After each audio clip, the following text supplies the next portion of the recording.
Muitas pessoas estão lendo o meu artigo White era a favor da pena de morte ou a pena capital, e várias têm sido as manifestações tanto a favor do artigo quanto contra. E isso é mais do que normal quando nós tratamos de um assunto que gira em torno do campo da ética cristã. É mais do que natural haverem discordâncias.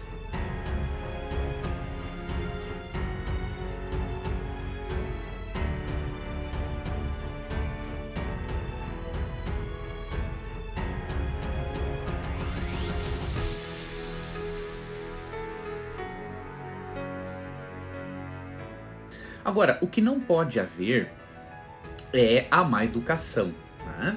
Eu tenho visto internautas muito educados discordando de mim, e ao mesmo tempo há um extremo, né? Internautas rotuladores, maldosos, mal intencionados, que têm me acusado de um monte de coisa. E um internauta, ao comentar esse meu artigo, né, White era a favor da pena de morte, ele me rotulou num comentário no meu blog, me rotulou de insensato, analfabeto bíblico e de fundamentalista. O que eu fiz? Dei uma resposta para ele escrita e transformei-a num post. E se você quiser ver essa resposta para você aprender como que se lida com certas pessoas extremamente arrogantes, vá na descrição do vídeo, não é? Ou aqui na descrição, ou seja no Facebook, no YouTube, se você estiver no Instagram, arrasta para cima, não importa. Leia essa resposta que eu publiquei há pouco, né? Tem menos, acho, de 1 hora. E aí você vai ver como que nós devemos lidar em certas ocasiões com pessoas muito mal educadas, que ao invés de argumentar, elas rotulam, né? Eu quero te dizer uma coisa, quando a pessoa rotula a outra, é porque ela não tem argumentos, tá? Quando ela vai para o campo pessoal, é porque no campo argumentativo ela não tem argumentos, ela não tem lógica para apresentar uma linha de raciocínio coerente, ok? Então veja essa resposta dada a esse internauta, esse é o primeiro recado que eu quero dar para você. Agora esse vídeo aqui tem o propósito principal de responder aos meus internautas muito sinceros que me perguntaram algumas coisas e até fizeram alguns questionamentos sobre a questão da pena de morte. Eles me perguntaram o seguinte: bom, se a Bíblia fala da pena de morte e de acordo com Gênesis 9, verso 6, é um princípio de valorização da vida que foi dado antes da existência de uma nação teocrática, ou seja, o princípio foi dado para Noé e mais as 7 pessoas da família dele. Primeiro, por que Deus não matou Caim? E segundo, por que Deus não matou o rei Davi? Caim, como você sabe, matou o seu irmão Abel, e Davi, além de adulterar com Batseba, para esconder os resultados desse adultério, Davi planejou, diríamos, matou Urias, o heteu, que era um soldado muito fiel a ele. Por que nesses casos essas pessoas não sofreram a pena capital? Para alguns, isso indica que a pena capital não diríamos assim, válida, ou não precisa ser válida para todos os homicídios.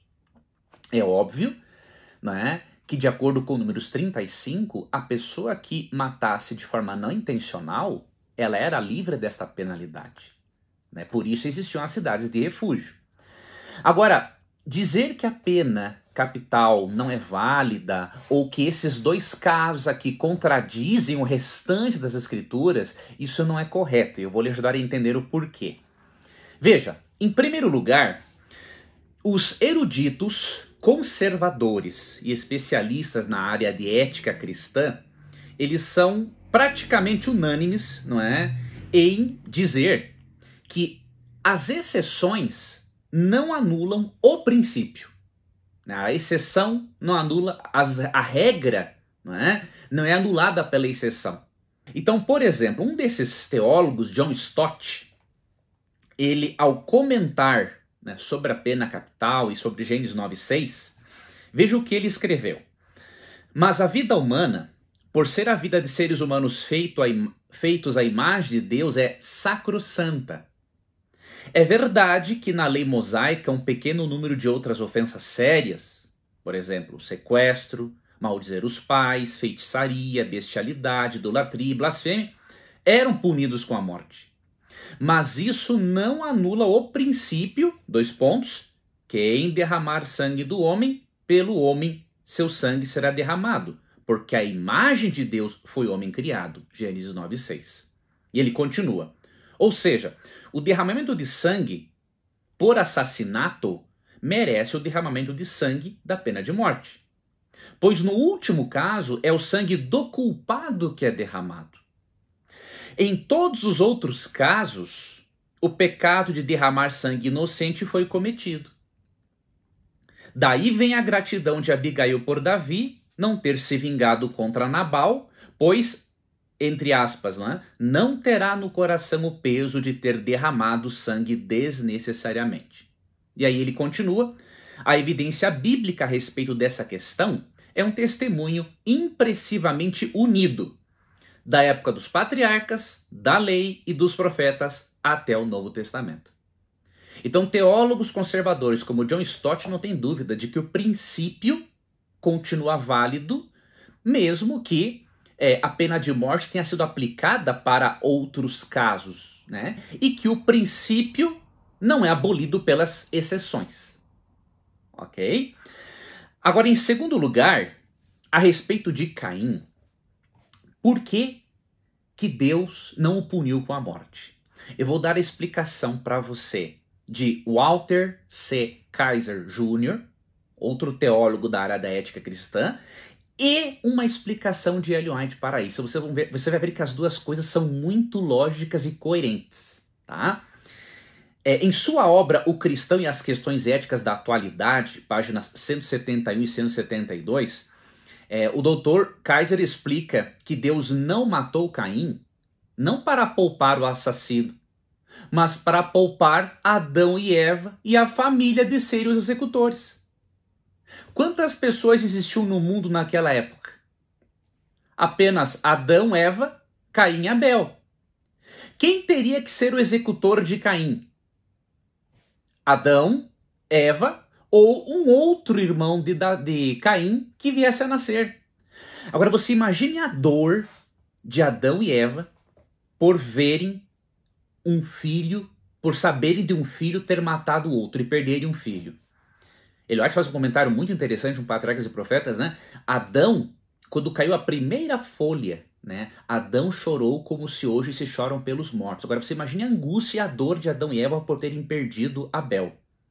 Agora imagine se Deus, o amoroso Deus, ia requerer que o próprio pai matasse o filho, ou a mãe, ou um próprio irmão matasse o irmão. Não teria lógica isso. Então, esse teólogo explica, não é, que, na verdade, Deus não protegeu necessariamente Caim. Deus demonstrou misericórdia para com ele. Mas esse não foi o principal propósito de Deus. O principal propósito foi poupar Adão e Eva. Né? Foi poupar a família de ter que executar o criminoso. Ok? E Norman Geisler, na sua obra Ética Cristã, Opções e Questões Contemporâneas, página 241, ele diz o seguinte: diante dessas circunstâncias especiais, Deus atenuou pessoalmente a sentença de morte de Caim. Então era uma circunstância especial. Caim, se fosse morto, tinha que ser morto pelo pai, pela mãe ou pelo irmão que viesse a nascer. E Deus não ia permitir uma coisa dessas, Deus não ia tornar a vida de Adão e Eva pior do que já estava. Né? Então esta é a primeira explicação que você tem que considerar. A segunda explicação, que também tem muita lógica, se encontra no livro Patriarcas e Profetas, página 78, de Ellen White. Olha que interessante. Ela diz, né, que Deus foi misericordioso para com Caim, né? Porém, o objetivo de Deus não era violar ou abolir a pena capital. Olha o comentário dela do porquê que Caim foi poupado. Poupando a vida do primeiro homicida, Deus apresentou diante de todo o universo uma lição que diz respeito ao grande conflito. Olha o propósito aqui, ó. Um propósito didático para que o universo entendesse algo sobre o grande conflito. A tenebrosa história de Caim e seus descendentes foi uma ilustração do que teria sido o resultado de permitir ao pecador viver para sempre, para prosseguir com sua rebelião contra Deus. A paciência de Deus, olha aqui, ó, apenas tornou o ímpio mais ousado e desafiador. Porque tem ímpios que têm o coração como o de Faraó, não é? Quanto mais Deus atua, mais duro eles ficam. Apenas tornou o ímpio mais ousado e desafiador em sua iniquidade. 15 séculos depois de pronunciada a sentença sobre Caim, o universo testemunhou os frutos de sua influência e exemplo no crime e na corrupção que inundaram a terra. Então Ellen White é muito clara em demonstrar que, apesar da misericórdia de Deus, o principal motivo não foi livrar a barra de Caim. O principal motivo para Ellen White foi dar ao universo uma lição para que eles pudessem ver qual seria o resultado de o pecado permanecer imortalizado com o ser humano. E 15 séculos depois, o universo testemunhou que a vida de Caim representou o quê? Crime e corrupção que inundaram a terra. Então, eu creio que, e eu vejo, né, por essas duas explicações, tanto de Norman Geisler e Walter C. Kaiser Jr. quanto Ellen White, eu não vejo Deus proibindo a pena de morte, se mostrando ao mundo e ao universo o que pode acontecer se um criminoso como Caim continuar com vida. É esse que é o tema aqui, tá bom? E por último, por que Deus não matou Davi por Davi ter matado Urias, marido de Batseba? Aqui também nós precisamos considerar algumas coisas. Primeiro, eu volto a repetir, as exceções não são a regra, né? Lembre-se do que disse o teólogo John Stott, né? As exceções não anulam o princípio. O princípio de Gênesis 9:6 é o princípio da sacralidade da vida. Quando a imagem de Deus é destruída, a única forma de expiar isso é o sangue do assassino. Se você ler Números 35, 31 a 34, nem o sangue do cordeiro serviria de expiação para esse crime. Agora, é interessante, outros pecados passíveis de pena de morte poderiam ser expiados, dependendo da avaliação de cada juiz. Agora, esse não tinha. Tá? Então, as exceções não anulam o princípio, que é eterno, imutável e universal. Tá? Esse é o primeiro aspecto de considerar. Segundo aspecto, existem razões específicas para Davi não ter sido punido com a pena de morte. Primeiro, de acordo com a lei mosaica, era necessário que existisse a declaração de 2 ou 3 testemunhas para que o indivíduo fosse condenado à morte. Só quem sabia do fato, né, era Davi, ou melhor, era Deus e depois o profeta Natã, que deu a repreensão. Então não houveram, diríamos assim, testemunhas oculares, a não ser Deus, que é testemunha ocular de tudo, não é? E o texto não fala, não é, que pessoas viram isso. Quando o adultério era punido com a pena de morte, isso ocorria em casos em que era feito o flagrante. Mas quando não havia o flagrante, a pessoa confessava ou se arrependia, Deus desconsiderava isso. Mas agora o flagrante, em alguns poucos casos, obviamente, isso aconteceu. Outro detalhe, a pena de morte era executada pelo governo. Sendo Israel uma monarquia e Davi o monarca, quem é que deveria matar Davi? O próprio Davi. Isso seria um absurdo. Como que ele iria se matar agora? Não tem lógica nenhuma isso, tá? Então a pena de morte deveria ser executada por ele mesmo, diz aqui o Dr. Norman Geisler. E terceiro aspecto, apesar de Davi não morrer, existiram mortes por causa do homicídio de Davi. Ou seja, existiu uma pena de morte até pior do que a morte do próprio Davi. Quer ver um exemplo? Primeiro, o bebê que foi fruto do adultério e do homicídio, né, do furto do adultério acompanhado do homicídio, ele morreu. Não sabemos o que aconteceu, se ele nasceu com algum defeito, alguma coisa, mas Deus não fez nada para salvar aquele bebê. Ou seja, Davi perdeu um filho. Depois, ainda em consequência do crime de Davi, Absalão, o filho de Davi, tirou a virgindade da própria irmã, se rebelou contra o pai e depois acabou sendo morto. Ou seja, Davi perdeu 2 filhos e teve uma filha desonrada, tudo em consequência deste crime. E um outro detalhe que você deve se lembrar. Davi, ao contrário de muitos criminosos, ele se arrependeu tão profundamente que graças a esse arrependimento temos o Salmo 51 na Bíblia. E infelizmente, isto acontece com uma grande minoria, porque a grande maioria continua matando, porque o coração vai se tornando insensível. E matar um ser humano fica mais fácil a cada vez que ele faz isso. E também devemos considerar que Deus, ele pode olhar para o coração de Davi e ver que o homicídio praticado por ele, mesmo merecendo a morte, não seria repetido.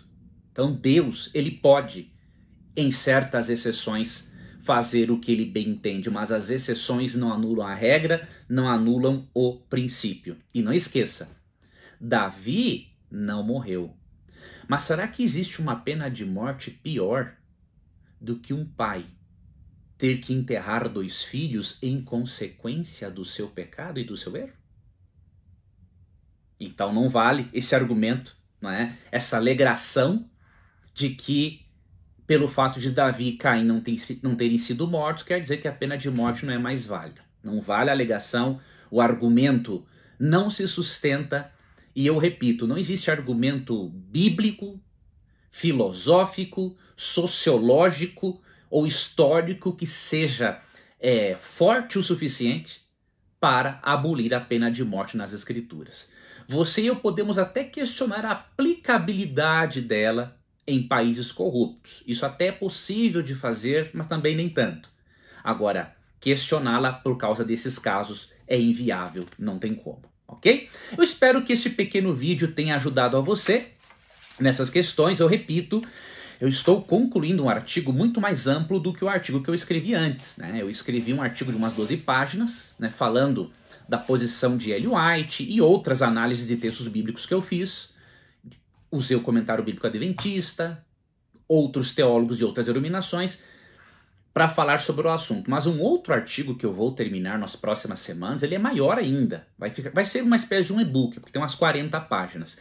Neste eu vou responder praticamente a todos os argumentos usados contra a pena capital. Sejam argumentos, entre aspas, bíblicos ou argumentos, entre aspas, sociológicos. Ok? Então, tenha um pouquinho de paciência, aguarde que esses outros questionamentos que eu sei que podem estar na sua mente, eles serão respondidos nesse artigo e também no próximo vídeo que eu gravarei, tá bom? Então que Deus abençoe a você, que Deus o guarde e amanhã em diante eu vou chegar até os comentários, ao restante dos comentários no YouTube, no Facebook, no Instagram, vou responder a todos assim como respondi no post anterior, tá bom? Um forte abraço para todos, fiquem com Deus e até uma próxima.